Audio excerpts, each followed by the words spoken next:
And I sent messengers unto them, saying, I'm doing a great work, so that I cannot come down.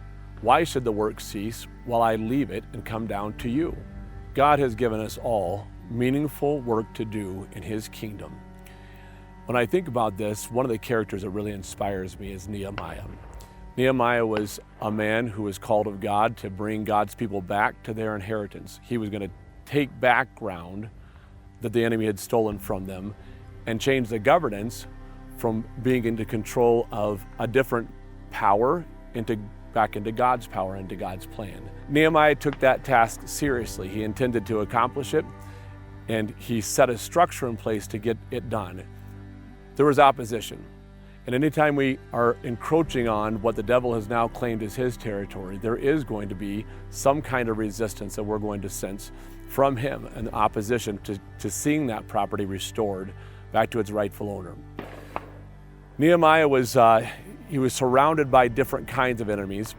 Sanballat and Tobiah had sent to Nehemiah to bring him down from his duty and for what he was focusing on, to come down, and really they were trying to entrap him. But they sent a message to him, and Nehemiah chapter 6, verse number 3 says, when he was called to come down, he sent back and said, I sent messengers unto them saying, I'm doing a great work so that I cannot come down. Why should the work cease while I leave it and come down to you? Can you say about the thing God has called you to do that I am involved in a great work? Anything that God calls us to is a great work. It may be something in your home, in your community, your church, your family, but whatever God has given to us as a responsibility, that is a great work. I do have a concern that sometimes the reason we don't see the greatness of the work is because we don't know the one who gave the assignment. When Isaiah the prophet understood what God was calling him to, it was because he first saw God. And when he saw God, he was changed. And then he immediately understood the divine nature of the work that was his responsibility. And he said, here am I, Lord, send me.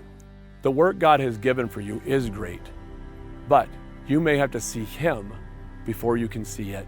There's going to be focus needed in this task. I like what Nehemiah said, I cannot come down. There are many things that are simply distractions, and we need to recognize them for what they are.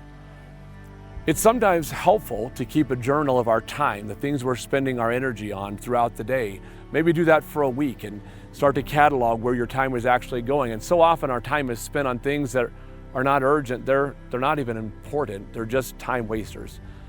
Sometimes we may call them our safe spaces, the place we go away to not have to feel, not to think, but we should understand that there's nothing safe about a safe place. Anything outside of Christ as our refuge is going to be a place of danger when we have our defenses down. They may be important things that is calling you away, but they're not the important thing. Never forget, as one person said, that the good is the enemy of the great.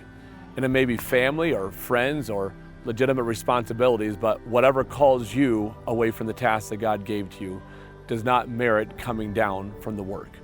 The call is personal. Nehemiah said, I am involved in a great work.